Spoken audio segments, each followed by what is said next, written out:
जय सिया राम। रामचरितमानस लंका कांड दोहा संख्या 98 98 के आगे से हम लोग बढ़ रहे हैं और बिल्कुल प्रसंग बदल रहा है। युद्ध भूमि से हम लोग अब अशोक वाटिका में पहुंचते हैं। दृश्य परिवर्तन है अशोक वाटिका में। देखिए तो बहुत सुंदर प्रसंग है। गोस्वामी जी लिखते हैं कि ते ही निस सीता पही जाई, त्रिजटा कही सब कथा सुनाई। कौन सी रात? जब वानर और भालू रावण के साथ युद्ध करके आके राम को घेर के खड़े हुए हैं और रावण मूर्छित होकर के वापस ले आया है उसका सारथी, और रावण को घेर के राक्षस खड़े हुए, निशाचर खड़े हुए। गोस्वामी जी राक्षस और असुर बहुत कम जगह लिखा है, रावण की सेना को निशाचर ही लिखा है। तो रावण अहंकार है और उसका अनुसरण करने वाले, उसको घेरने वाले सब अज्ञानी है। तो अहंकार को जो घेरता, मतलब अहंकार से जो पोषित होता है वो अज्ञान ही है। जो अहंकार की शरण में रहता है वो अज्ञान ही है। और जो भगवान की शरण में है वो कितना भी मन हो, तन हो, प्राकृतिक जीव हो, वो कहीं ना कहीं से बार बार घबरा के इस संग्राम से शरण में रावण की नहीं जाता है, वो शरण में राम की ही जाता है। तो जीव वही है, पर वो शरणागत किसको है, यही समझने की बात है। देह और बुद्धि को स्वयं जानने वाला अहंकार का दास होता है, अहंकार को पोषित करता है, और जो इससे मुक्त होता है वही भगवान की शरण में जाता है। पूरे मानस में इसी द्वंद से मुक्त कराने का भगवान राम की लीला, भगवान राम का चरित्र हमें यही सिखाता है। तो अब अगर यहाँ पर हम वानर को अब मन के साथ साथ अगर हम प्राकृतिक जीव मानते हैं कि पूरा जीव है, देखने में तो पूरा जीव है ना वो, तो अब वो प्रतीक पे नहीं जा रहे हैं, पूरे जीव के रूप में उसको देख रहे हैं। तो वानर किस तरह का जीव है? वानर वैसा जीव है जो प्रकृतिवादी है। किस पर निर्भर है वानर का जीवन? प्रकृति पर। वन में रहता है, डाल में सोता है, पेड़ में लगने वाले फल फूल खा लेता है, किसी का वध नहीं करता है, अपने भरण पोषण निवास के लिए किसी का वध नहीं करता है। वो जो है उसी में निर्भर करता है बस। अगर वो बोता नहीं है पेड़ को, वन में, वन के पेड़ कोई नहीं बोता है, वो बोता नहीं है तो वो उजाड़ता भी नहीं है, तो किस पर आश्रित है? प्रकृति पर आश्रित है। और निशाचर कहाँ रहते हैं? सोने की लंका में, मतलब सुख सुविधाओं से भरी हुए एक भौतिक जगत जो सुख सुविधाओं से भरा हुआ है। सोने की लंका है जहां सारे भौतिक सुख उपलब्ध है। तो ये युद्ध उनके बीच भी चल रहा है और आज तक चल रहा है, भौतिकवादी और प्रकृतिवादी लोगों के मध्य में। तेहनी से सीता पही जाई, उसी रात को सीता के पास त्रिजटा कही सब कथा सुनाई। त्रिजटा जाती है और युद्ध की सारी कथा सीता से कहती है। सिर भुज बाढ़ सुनत रिपुकेरी, सीता उर भई त्रास घनेरी। शत्रु के शीश और भुजाओं की जब वृद्धि की बात सीता सुनती है तो सीता के हृदय में बहुत अधिक भय उत्पन्न हो जाता है। त्रास घनेरी, घनेरी मतलब बहुत घनी, ऐसा भय जिसकी डेंसिटी बहुत ज्यादा है, तो बहुत अधिक भय उत्पन्न हो जाता है। अब अगर यहाँ पर हम बच्चों से बात करते हैं और सीता को प्रकृति के रूप में मानते हैं, प्रकृति धरती की पुत्री है, तो सीता को, प्रकृति को त्रास किससे होती है कि ऐसे कामना करने वाले लोगों की संख्या बढ़ती जा रही है। शीश भी बढ़ रहे हैं, भुज भी बढ़ रहे हैं, यानी उन कहाँ इच्छा पैदा होती है? बुद्धि ही हमारी इच्छाओं को कार्यान्वित करती है और हाथ उस कार्य में लग जाते हैं। तो अगर संसार में ऐसे लोग बढ़ते रहेंगे, निरंतर बढ़ते रहेंगे, खत्म ही नहीं होंगे, तो बहुत बहुत अधिक दुख प्रकृति को होता है। भय होता है, दुख नहीं, भय होता है। दुख नहीं लिखा है गोस्वामी जी ने, भय होता है कि क्या होगा। लोग कहते हैं ना, धरती बचाओ, धरती मत बचाओ, स्वयं को बचाओ। धरती स्वयं को बचाना जानती, क्योंकि धरती किसकी है? धरती भगवान की है। तो धरती की रक्षा कौन करता है? भगवान करते हैं। हमारी रक्षा धरती करती है। जो हमारी रक्षा कर रही है हम उसको बचाएंगे, वो हमें बचाएगी। तो हम अपनी कृतज्ञता उसको दे, बस। कृतज्ञता देने का अर्थ ही होता है मान सम्मान करना, भोग नहीं करना। तो मुख मलिन उपजी मन चिंता, तो जैसे ही हृदय में भय उत्पन्न हुआ सीता माता के, तो मुख मलिन उपजी मन चिंता, मुख मलिन हो गया और मन में चिंता व्याप्त हो गई। त्रिजटासन बोली तब सीता, तब सीता त्रिजटा से कहती हैं। अब फिर से त्रिजटा और सीता का देखे संवाद चल रहा है। त्रिजटा और सीता, सीता कौन है? दोनों स्त्रियां हैं, दोनों अशोक वाटिका में हैं। एक हरण करके लाई गई है और एक उनकी देखभाल के लिए वहां पर नियुक्त करी गई है।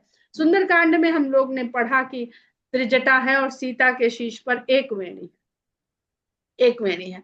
तो जो त्रिजटा है वो सांसारिक नारी है, स्त्री है। सांसारिक नारी का मतलब क्या है? त्रिगुणात्मक शक्ति जो विलग होके इस संसार में प्रकट करती है, सतगुण रजगुण तमोगुण को। तो इसलिए वहां त्रिजटा है। और सीता तो आदि शक्ति है, तो वो तीनों गुण जो है उसके भीतर एक रूप में विद्यमान रहते हैं। तो इसलिए उसकी एक वेणी से गोस्वामी जी कहते हैं वो जो कुछ भी कर रही है, जो भी दिखा रही है, भय हो विरह हो, वो भी राम के समान लीला ही कर रही है। तो त्रिजटा से सीता माता कहती हैं, होई कहा कही सकिन माता, कही विधि मरि विश्व दुखदाता। अब यहाँ पर सीता जी ये भी तो कह सकती थी कि मुझे दुख देने वाला कब मरेगा। तो मुझे दुख देने वाला अगर होता तो ये निज की चिंता हो गई, और विश्व दुखदाता तो ये विश्व की चिंता है। तो सीता किसके लिए चिंतित है? विश्व के लिए चिंतित है, अपने लिए थोड़ी चिंतित है। तो कहती हैं कि अब क्या होगा माता, ये आप क्यों नहीं कहती हैं? कह से किन माता, क्यों नहीं कहती हैं कि अब क्या होगा, किस प्रकार ये विश्व को दुखदाई दुख देने वाला किस प्रकार मरेगा। रघुपति सर सिर कटे न मरही, विधि विपरीत चरित सब करही। जो राम के छोड़े हुए तीरों के द्वारा भी, जिसके राम के छोड़े हुए तीर से जिसके शीश कट रहा है तब भी नहीं मर रहा, और विधाता के बनाए हुए विधान के विपरीत सारे कार्य हो रहे हैं। किसी का अनम्यूट है, प्लीज देख लीजिए।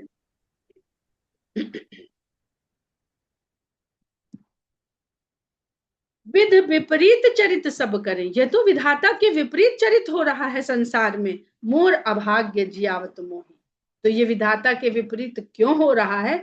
मेरा जो दुर्भाग्य है वही उसे जीवित किए हुए है। जही हों हरि पद कमल बिछोही, कौन सा दुर्भाग्य? जिस दुर्भाग्य के कारण मैं हरि पद भगवान के चरण कमलों से विछोह प्राप्त हुआ, दूरी प्राप्त हुई।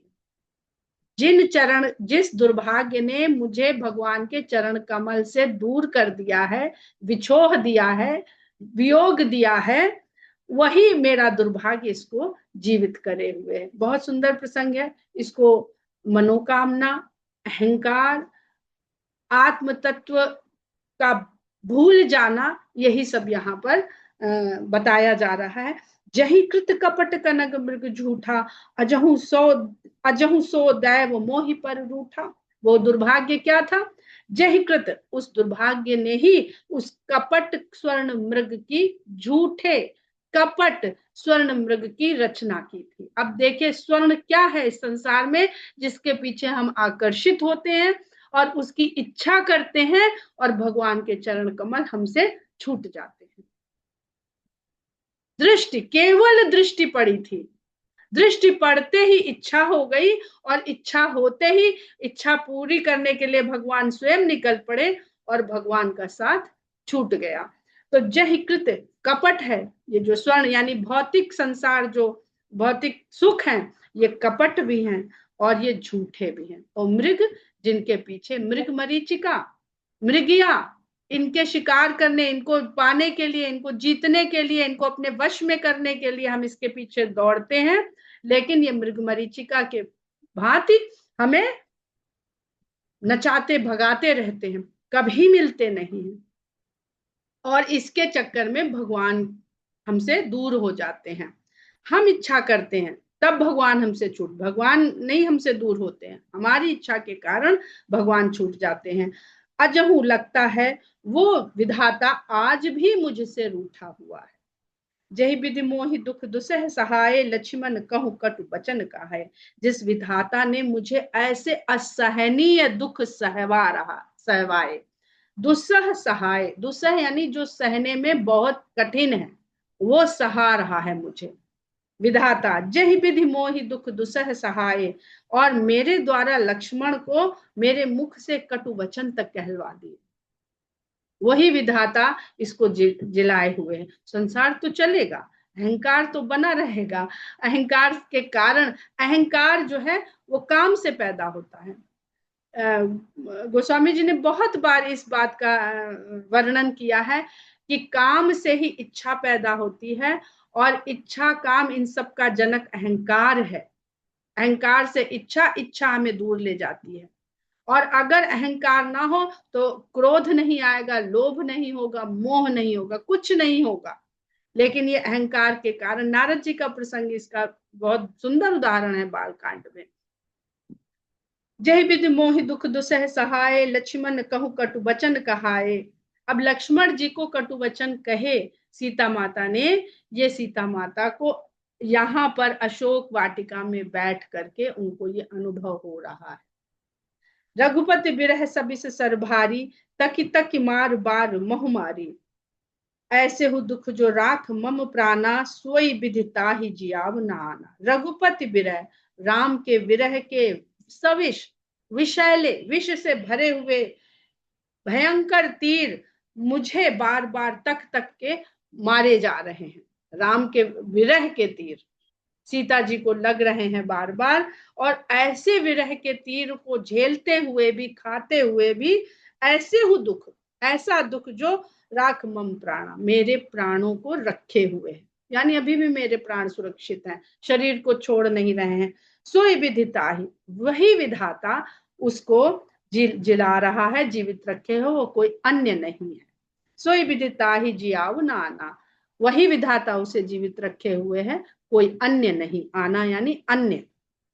बहुविधि कर बिलाप जान की, करी करी सुरति कृपा निधान की। इस प्रकार अनेक तरह से जानकी विलाप करती हैं, और कृपा निधान राम की याद कर करके, कृपा निधान की स्मृति कर करके बड़े बहुत प्रकार से विलाप करती हैं।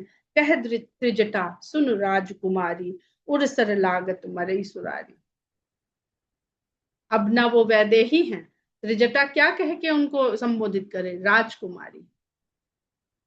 क्योंकि स्वर्ण की इच्छा करी, स्वर्ण मृग की इच्छा करी, राजकुमारी, तो राजकुमारी का अंजाम क्या होता है, कहीं की रानी बनना। तो सोने के मृग की इच्छा करी, तो रावण की सोने की लंका की रानी बनने का अवसर भगवान ने दे दिया। गलती तो कहीं हुई, भले वो लीला कर रही हैं, पर इस लीला में वो कहते हैं ना गोस्वामी जी बार बार की, जो लीला कर रहे हैं उसमें एकदम फिट होना चाहिए, वो लगे कि यही वास्तविकता है, वो ये ना लगे कि ये इनके लिए लीला है। तो कहती है त्रिजटा की, हे राजकुमारी, उर सर लागत मरई सुरारी। ऐसा नहीं है, जैसे ही उसके हृदय में बाण लगेगा, ये देवताओं का शत्रु सुरारी तुरंत मर जाएगा। प्रभु ताते उरहतई न तेहि, एह के हृदय बसति वैदेही। लेकिन उसके हृदय में भगवान बाण मार ही नहीं रहे। अभी तक पढ़ लिया आपने, कहीं भगवान ने उसके हृदय में बाण मारा? शीश और भुजा काट रहे हैं, शीश और भुजा काट रहे हैं। तो प्रभु ताते उरहतई न तेहि, लेकिन भगवान उसके हृदय में इसलिए बाण नहीं मार रहे हैं कि उसके हृदय में तो वैदेही का वास है। वैदेही, तुरंत गोस्वामी जी वैदेही कह देते हैं।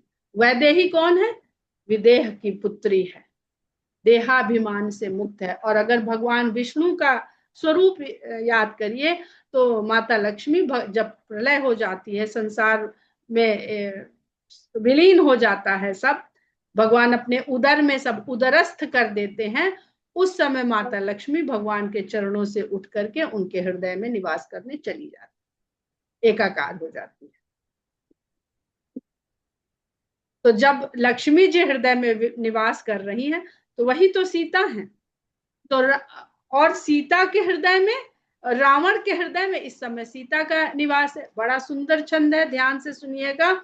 एहि के हृदय बस जानकी, जानकी उर मम बास है। मम उदर भुवन अनेक लागत, बान सब कर नाश है। सुनि बचन हरस विषाद मन अति देख, पुनि त्रिजटा कहा। अब मरिहि रिपु एहि विधि सुनहि सुंदरी, तजहि तजहि संशय। अब सीता को हम लोगों ने सुंदर कांड में एक बेनी के साथ पढ़ा, और सीता इतने दुख में, इतने वियोग के इतने दुख में चली गई हैं कि त्रिजटा उनको ज्ञान दे रही है, त्रिजटा समझा रही। तो ये ज्ञान माता सीता और त्रिजटा के द्वारा इस संसार के सभी जीवों को दिया जा रहा है। बहुत गूढ़ ज्ञान है। कहती है कि एह के हृदय बस जानकी, इसके हृदय में जानकी, और जानकी उर मम वास है, और जानकी के हृदय में मेरा वास है। तो कितनी सुंदर बात है कि भक्त भगवान के हृदय में नहीं निवास करते, भगवान भी भक्त के हृदय में निवास करते हैं। वही कि सूर्य में अग्नि है, किरण है, कि अग्नि और किरण से सूर्य है, क्या कहेंगे? कोई अलग कर सकता है? या अग्नि में ताप है, दाहिका शक्ति है, कि दाहिका शक्ति है इसलिए अग्नि है। तो अगर लक्ष्मी माता या सीता माता राम के हृदय में बसती हैं तो राम भी उन्हीं के हृदय में बसते। ये सृष्टि की एक रूपता है। जिस भगवान से, जिस परमात्मा से पूरी सृष्टि उत्पन्न होती है, उसके हर कण में भगवान का वास है। यही तो भूल जाता है, यही तो पर्दा पड़ जाता है। वो पर्दा क्यों पड़ जाता है, वो हम लोग उत्तरकांड में सब उत्तर मिलेंगे, वहां पढ़ेंगे। पर यहाँ प्रेम की, परमात्मा प्रकृति की, भगवान भक्ति की, राम और सीता की एक रूपता को त्रिजटा बता रही है बहुत ही सुंदर ढंग से। और कहते हैं जानकी उर मम बास है, मम उदर भुवन अनेक लागत, बान सब कर नाश है। और मेरे उदर में तो सारे भुवन रहते हैं, स्थित हैं। काकभूषुंडी जी देखिए आए, वो कहाँ है? वो इस ब्रह्मांड से परे है, क्योंकि ये ब्रह्मांड एक ब्रह्मांड नहीं, सारे ब्रह्मांड उसके उदर में है। तो मेरे उदर में तो अनेकों भुवन का स्थिति है वहां पर। और अगर बाण हृदय में रावण के लगा, यानी अहम, जो हम लोग ने सांख्य योग में पढ़ा था ना, कि अहम तत्व, अहंकार उत्पन्न हुआ महत तत्व से, उसको अगर पूरी तरह समाप्त कर दिया गया तो कुछ समय के लिए सृष्टि फिर शांत हो जाएगी, फिर भगवान ही भगवान रह जाएंगे, कोई रह नहीं जाएगा। तो जब अगर बाण रावण के हृदय में मारा तो उस बाण से तो सारे भुवनों का नाश हो जाएगा, कुछ रह ही नहीं जाएगा। सुनि बचन हरस विषाद, मन अति देख पुण्य त्रिजटा कहा। इस तरह के वचन सुन करके माता जानकी को हर्ष भी हुआ और विषाद भी हुआ। हर्ष विषाद मन अति देख पुण्य त्रिजटा का। तब त्रिजटा ने फिर से समझा। हर्ष क्यों हुआ? कि उन्होंने पूछा था ना हनुमान जी से कि कभी हमें याद करते हैं, सुंदरकांड में पढ़ते हैं आप लोग, कभी हमें याद करते हैं? तो हनुमान जी क्या कहते हैं? आपसे दुगना उनको प्रेम है, आपसे जितना आप प्रेम करती हैं उससे दुगना प्रेम करते। बहुत चतुर है हनुमान जी। अब प्रेम करने वाला खुद तय कर ले, क्योंकि प्रेम भाव है, उसकी कोई मात्रा नहीं होती। तो और इस बात का हर्ष है, और विषाद किस बात का, कि ऐसे प्रभु की संगत होते हुए हमने स्वर्ण मृग की इच्छा कर ली। तो जीव कहते हैं ना, यहीं बैठे हैं भगवान और ढूंढने निकल पड़े कहीं और। सुख, सुख का जो कहते डिवाइस है वो यहाँ पर है। पर अब रावण के भी हृदय में अगर हम देखें तो रावण के हृदय में तो सीता है, भले जिस भी भाव से है तो सीता ही, लेकिन यहाँ क्या है उसके? यहाँ अहंकार है। तो त्रिजटा कहती है अब मरि रिपु ही विधि, अब किस प्रकार ये शत्रु मरेगा।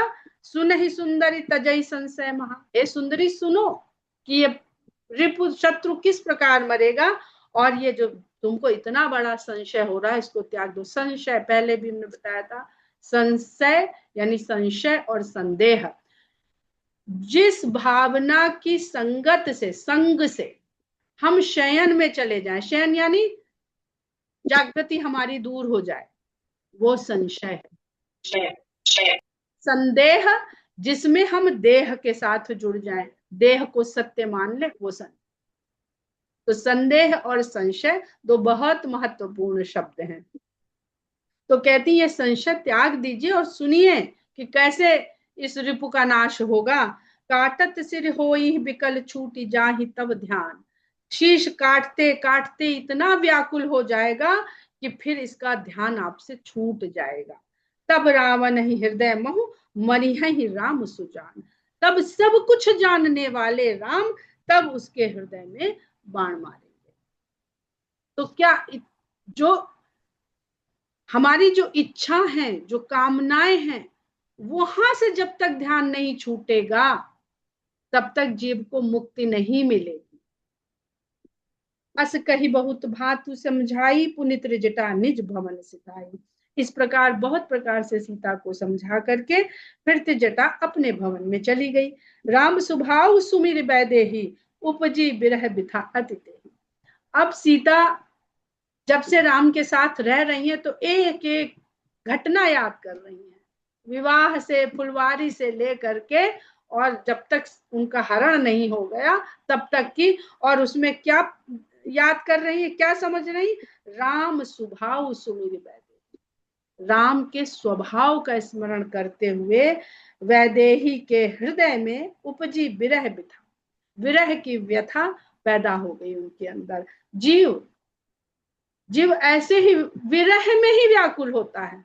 हम दुखी किसी कारण से नहीं होते, हम केवल एक कारण से दुखी हैं, हम समझ नहीं पाते, क्योंकि हमारा जो विरह है वो उस परमात्मा से हो गया है। अगर हम ये समझ लें कि जिस जिस कारण दुख है उसको पाए ना, तो हमारा दुख दूर हो जाएगा, और वो पाए तो स्वभाव हमें पता होना चाहिए। लेकिन हम अपने विरह का कारण तक नहीं समझ पाते हैं, अपने दुख का कारण तक नहीं समझ पाते हैं कि हमारी व्यथा का दुख क्या है। राम सुभाव सुमिर बैदेही, उपजी बिरह बिथा अति तेहि, निसिह ससिह निंदति बहुभांति, जुग सम भई सिराति न राति। ये निशा और ये चंद्रमा, इनकी बहुत प्रकार से सीता माता निंदा करने लगती हैं और कहती हैं यह रात आज बीतती नहीं है, युग के समान हो गई।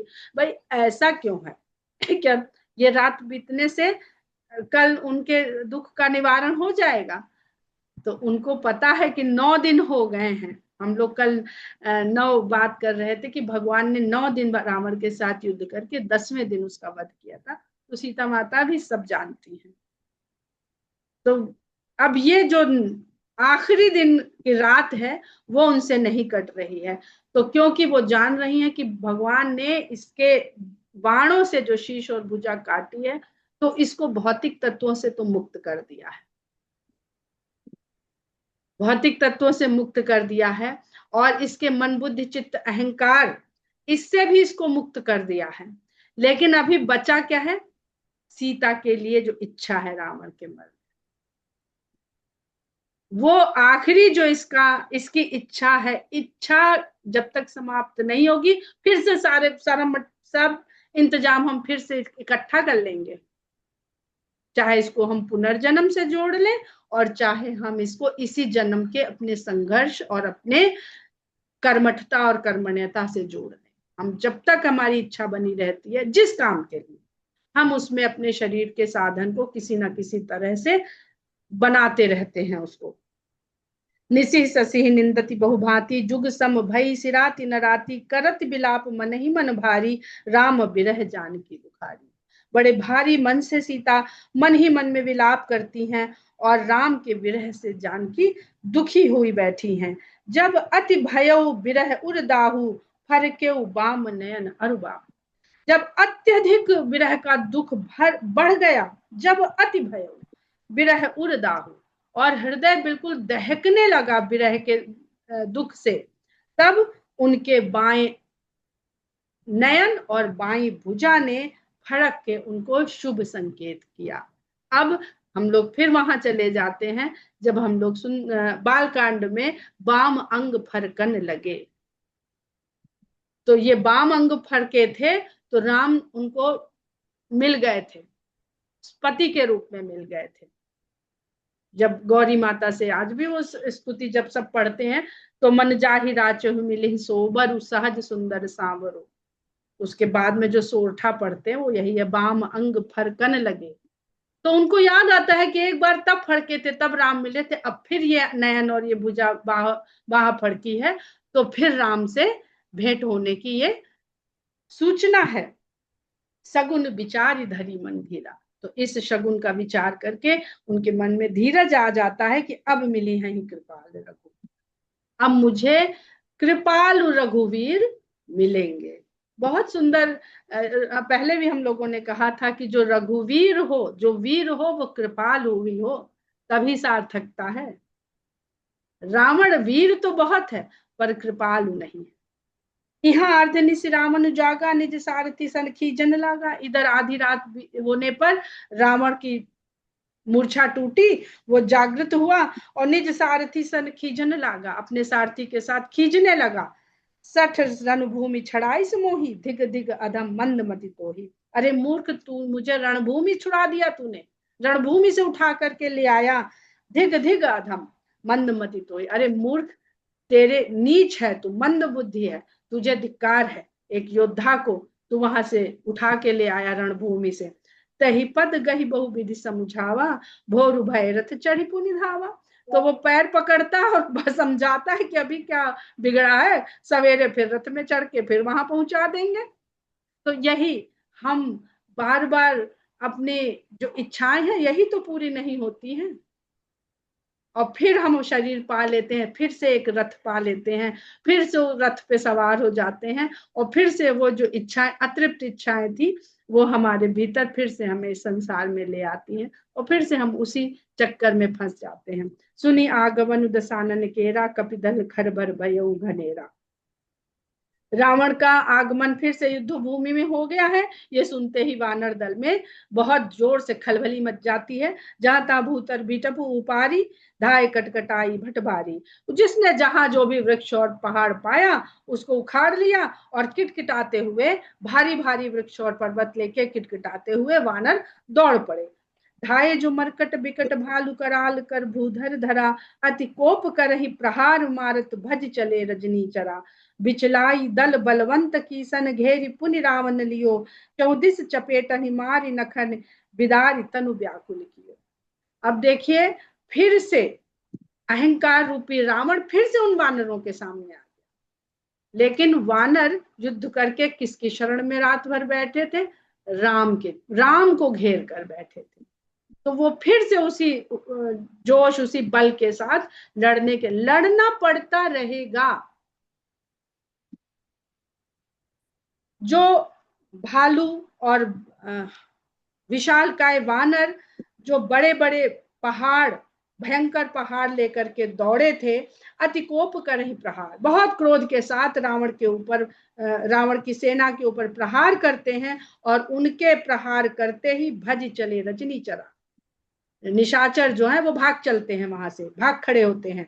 बिचलाई दल बलवंत की सन घेरी पुनि रावण लियो, उसके दल को विचलित कर करके बलशाली वानर फिर से रावण को घेर लेते हैं। अगर आप बार बार प्रभु की शरण में चले जाते हैं, तो कितनी बार भी अहंकार आपके सामने अपने दल बल के साथ आए, वानर उसको घेर लेते हैं। 34 चपेट अनिमार, चारों दिशाओं से उसको चपाटे मारते हैं। नखन बिदारी, नाखों से उसको चीर फाड़ देते हैं और उसके तन को व्याकुल कर देते हैं। देख महामरकट प्रबल रामन कीन विचार, अंतरहित होई निमिष मोह कृत माया विस्तार। अब वानरों का इतना प्रबल देख करके, इस प्रकार का बल देख करके रावण विचार करने लगता है, कहीं तो छीण पड़ने लगता है अहंकार हमारा, जब हम बार बार प्रभु की शरण में जा करके अपने आत्मविश्वास और बल को भगवान का बल मान करके इस अहंकार का सामना करने के लिए प्रस्तुत हो जाते हैं। तो विचार करता है कि अंतर्हित हुई निमिष में, एक ही निमिष में वो वहां से गायब होकर के माया का विस्तार कर देता है। जब कीन तही पाखंड भय प्रकट जंतु प्रचंड बेताल भूत पिशाच कर धरे धनु नाराज। जब वो ये पाखंड फैलाता है अपनी माया का, तो अनेक प्रकार के प्रचंड जंतु वहां पर प्रकट हो जाते हैं, दिखने लगते हैं, जिसमें वेताल भूत पिशाच जो अपने हाथ में धनुष बाण लेकर के लड़ने आ गए हैं। जोगिनी गहे करबाल एक हाथ मनुज कपाल, योगनिया हाथ में तलवार और एक हाथ में मनुष्य की खोपड़ी लेकर के लड़ने के लिए आ गई हैं। कर सद्य सोनित पान नाचही करही बहुगान, सद्य सोनित ताजे ताजे बहे हुए युद्ध में जो रक्त बह रहा है उसका पान करती हैं उस खप्पर में भर भर के, और बहुत प्रकार से गाती नाचती हैं। धरुमार बोल ही घोर रही पूरी धुनि चहु और मुख बाई धावही खान तब लगे किस पर, पकड़ो मारो ऐसी घनघोर पुकार करती हुई वो टूट पड़ती है वानर सेना पर। तो यही ध्वनि उनकी चारों ओर भर जाती है, उनकी घनघोर ध्वनि से पूरा युद्ध भूमि भर जाती है, और मुख फैला फैला करके वो वानरों को खाने के लिए दौड़ पड़ती हैं। तब वानर वहां से भाग खड़े होते हैं। जह जाहि मरकट भाग तह बरत देख ही आग, भय बिकल बानर भालु पुनि लाग बरसे बाल। अब पृथ्वी में जितनी तरह के प्रलय होती हैं ये सब होती हैं, कुछ काल्पनिक नहीं है, ये सब तरह की यहाँ पर प्रलय की वर्षा अग्नि जितने भी संकट हैं जिसको कहते हैं दैविक ताप, वो सब यहाँ पर दिखाई देंगे। जीवन में तीन तरह के ताप होते हैं, आदि दैविक आदि भौतिक आध्यात्मिक। दैहिक दैविक भौतिक ताप, तो ये सारे दैवीय ताप हैं जो मनुष्य के जीवन में फिर आने ही लगते हैं। जहां जहां ही मरकट भाग, जहां भाग करके वानर जाते हैं वहीं पर जलती हुई आग देखते हैं। तह बरत देखें आग, बरत यानी जलना, तह बरत देखें आग, वहां जलती हुई आग देखते हैं। और वहां से व्याकुल होकर के बानर और भालू भागते हैं तो देखते हैं बालू की वर्षा हो रही है कहीं। जहाँ तहाँ थकित कर कीस गरजेउ बहुर दस शीस, लक्ष्मण कपीस समेत भय सकल वीर अचेत। जिधर देखिए वानर थके जा रहे हैं, थकित होके पड़ रहे हैं इधर उधर, और ये देख करके रावण गर्जना करता है। इस प्रकार के पाखंड युद्ध से लक्ष्मण सुग्रीव सहित अनेक वीर फिर से अचेत हो जाते हैं। अब ये प्रसंग इसलिए है क्योंकि हमें जीवन में सहारा देने वाले, शक्ति देने वाले, साथ देने वाले बहुत लोग मिलते हैं, लेकिन कोई ना कोई ऐसी स्थिति होती है जहां सभी हमारे लिए कारगर नहीं रह जाते हैं। सबकी अपनी एक सीमा है, केवल इस सीमा से परे मोरी सुधारी सो सब भांति, जासु कृपा नहीं कृपा अघाती, और सीम की चाप सकई को तासु बड़ रखवार रमापति जासु। तो जो सीमा से परे जाकर के रक्षा कर सकते हैं वो केवल भगवान राम है। उनको, उनके प्रताप को स्थापित करने के लिए बार बार लक्ष्मण जी, सुग्रीव जी, हनुमान जी अपने आप को अचेत करवा लेते हैं, क्योंकि उन्हीं के बल से इन लोगों का बल है। हा हा, हा राम हा रघुनाथ कही सुबट मीजहि हाथ, एहि विधि सकल बल तोरी तेहि कीन्ह कपट बहोरी। ये सब हा राम हा रघुनाथ चिल्लाते हुए ये इधर उधर अपने हाथ मलते हुए योद्धा फिर रहे हैं। इस प्रकार सबके बल को तोड़, कौन सबके बल को तोड़ देता? अहंकार। अहंकार का जहां प्रभुत्व हो गया, वर्चस्व हो गया, उसके भीतर सब कुछ धीरे धीरे नाश हो जाता है। विधि सकल बल तोड़ तहकीन कपट बहोर, फिर उसने और कपट को बढ़ाया। प्रगटे से विपुल हनुमान, धाये गहे पासान, तिन राम घेरे जाई, चहुदिस बरूथ बनाई। इसके बाद उसने और कपट क्या किया कि उसने माया से हनुमान जी प्रकट कर दिए, अनेक विपुल हनुमान, अनेक हनुमान प्रकट कर दिए जो पाषाण को पकड़ के दौड़ पड़े और जाके राम को घेर लिया कि ये पत्थर पहाड़ उठा के अब राम के ऊपर ही फेंक देंगे। चहुदिस बरूथ बनाई, चारों ओर से दल बना के हनुमान अपने हाथों में पाषाण ले लेके राम को मारने के लिए राम को ही घेर लिया। मारहु धरहि जनि जाई, कटकटहि पूछ उठाई, दह दिस लंगूर विराज, तहि मध्य कौशल राज। कहते हैं कि वो पूछ उठा करके किटकिटाते हुए, पकड़ो मारो जाने मत दो, ऐसा कहकर राम को हनुमान जी ने, हनुमान माया पाखंड से बने हुए हनुमान ने चारों ओर से घेर लिया। और दह दिस लंगूर विराज, दसों दिशाओं में लंगूर ही लंगूर विराजमान हो गए हैं, उनके मध्य में कौशल राज। संसार में बहुत पाखंड हमें घेरेंगे, लेकिन अगर मध्य में भगवान राम रहेंगे तो कोई भी पाखंड, कोई भी माया उस जीव का कुछ बिगाड़ नहीं सकती है। बड़े बड़े माया अभी भक्त दिखते हैं ना,